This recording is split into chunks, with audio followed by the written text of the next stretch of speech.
So what's going on, guys, and welcome back to episode number 4 of our New York City career mode in the Barclays Premier League, and we are going to be kicking off this episode with a game away from home at Carrow Road up against Norwich. And Norwich are currently sitting third in the league table on equal points with us, who we're currently sitting second. So we had a magical start, but I don't think our start is going to be able to continue. But let's see how we get on in this episode. Can we pick up another 12 points out of 12? I very much highly doubt it. Denise has actually done very well down the left-hand side, cuts back inside, and Denise is a very good player. Squeeze the ball through to Frankie Lampard. Lampard takes on his man, but his shot can only go firing straight at John Ruddy. And once again, we have started the game on the front foot. I don't know what is wrong with us. How are we playing so well with this New York City side? However, Norwich got a really good chance here. They got the ball with Matt Jarvis. Matt Jarvis plays the ball through.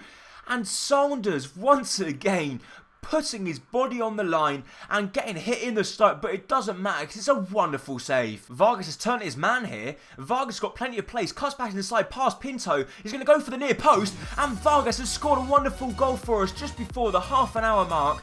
And Jefferson Vargas has put ourselves 1-0 up. A wonderful strike from Vargas. Ruddy can't do anything about it. He fake shots past Pinto.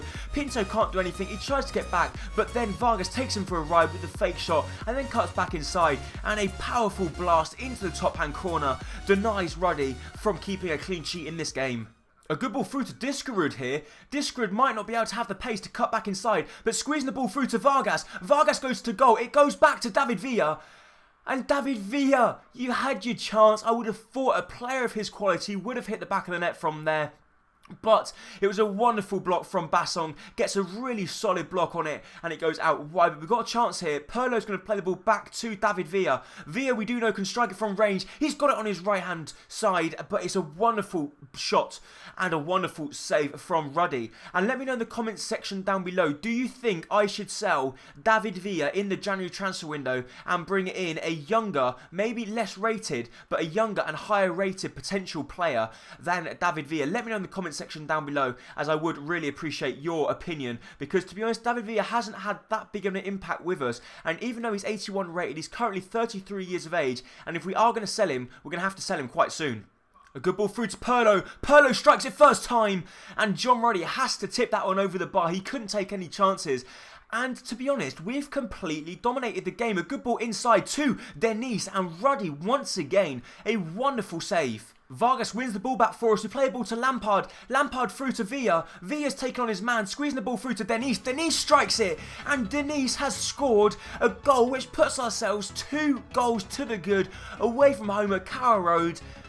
And to be honest, I cannot believe it. How on earth are we doing this? How are we doing so well in the Barclays Premier League? If you guys watch my Portsmouth career mode, we're currently sitting in 9th place with Portsmouth, and you can't compare Portsmouth's squad to this one. We've got 92 rated Bale, we've got 88 Sterling, we've got a fantastic squad, and yet with these guys, we've got Pirlo, Lampard and Villa, and we're winning games. How is it happening?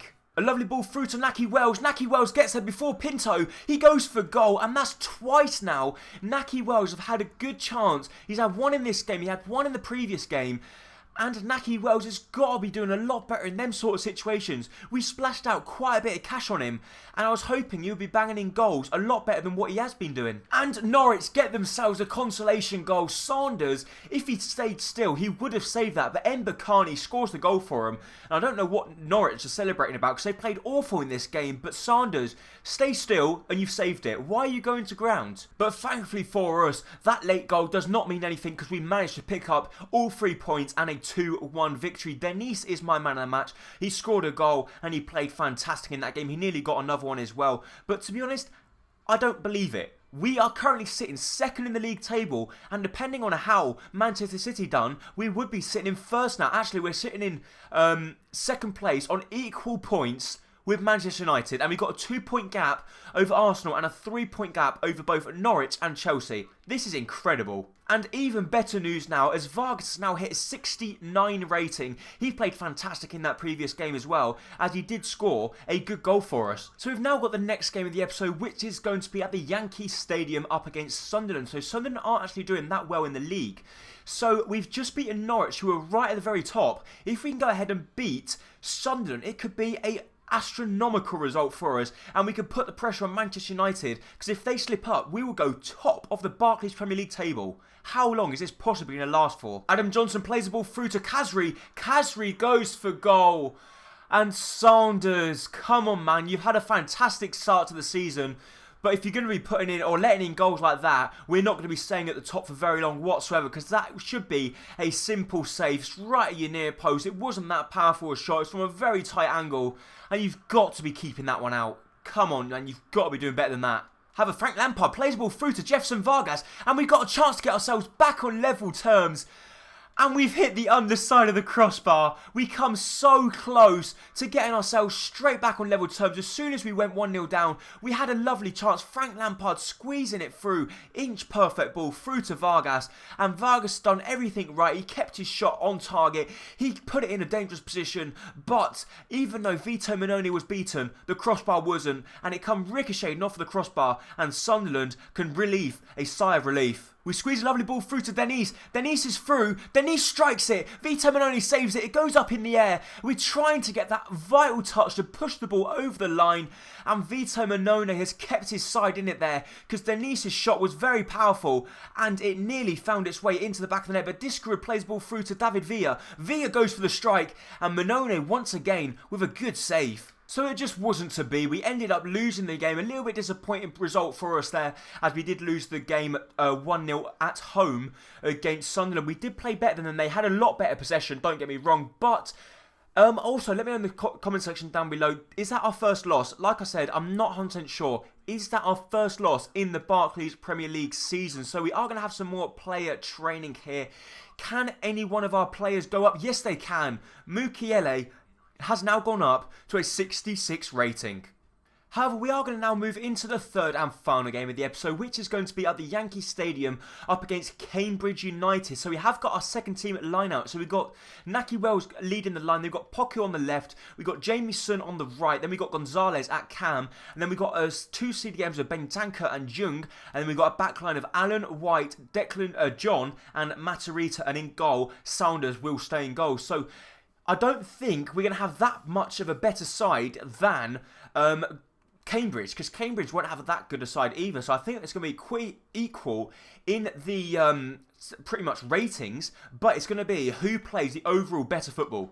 We play a good ball through to Gonzalez. Gonzalez going to try and take on his man with a ball roll, which he does do. Squeeze the ball through to Naki Wells. And Wells has put the ball past the post. How many chances is this guy going to have before he hits the back of the net? Cambridge got a lovely chance for themselves. They go for goal. And Saunders with a fantastic save. That's the reason why I wanted to play him in this game, because I knew he probably would have a few things to do. And that is a delightful save. Naki Wells has dispossessed the last man. He's through one-on-one. Surely Naki Wells is going to find the back of the net. Yes, he does. Eventually, Naki Wells has scored. And, well, he couldn't have had an easier chance. Well, he had to keep his composure. So, in theory, it wasn't that easy of a chance. But he is one-on-one with the Cambridge goalkeeper. The centre-back was trying to take him on. He couldn't do it. Their captain has to put his hands up for that one. And that is a really smart finish into the top-hand corner. And eventually, Naki Wells has picked up his first goal in a New York jersey. But we've not got another good chance here as Naki Wells has been played through. Naki Wells is surely going to beat everyone for pace. He's cutting inside. He's going to try and fizz the ball across the face of goal, which he does do. And I thought his own defender was going to divert that past the goalkeeper into the back of the net, but he does do it very well. Expert defending from the Cambridge centre-back, and with just 10 minutes remaining, we've got to try and hold on. But surely now we're going to find the back of the net, because we squeeze it through to Jamieson. Jamieson's one-on-one with the goalkeeper. He goes for goal. The goalkeeper with a fantastic save, and the defender keeping his cool and clears the ball away off the line. So now 8 minutes remaining. Are we going to actually come back to regret that missed chance? But we've now got a lovely chance. Naki Wells, we can see him in the centre all on his own. We play the ball across to him. Naki Wells, yeah we go. Eventually he scores again and wraps up the result for us. We end up winning the game at 2-0. With just 3 minutes remaining, Cambridge were pushing so many bodies forward. We go on the counter-attack. Jamieson down the right-hand side. A lovely first-time ball across to Naki Wells. A good first touch and a good finish past the Cambridge goalkeeper. And now Naki Wells is off the mark with 2 goals in one game. So the final whistle goes and we end up winning the game very comfortably. Naki Wells scores 2 goals for us, picking up an 8.2 rating, and that's the reason why I wanted to splash out the cash, because I knew eventually once he'd bang in one, he'd bang in a few more. However, that is in fact it for this episode of Career Mode. If you did enjoy it, please make sure to hit the like button down below, as it is going to be hugely appreciated. And don't forget, if you're new around here, hit that subscribe button to keep up to date with all my latest videos and Career Modes. And also don't forget to follow me on Twitter. Thank you so much for watching. Bye bye.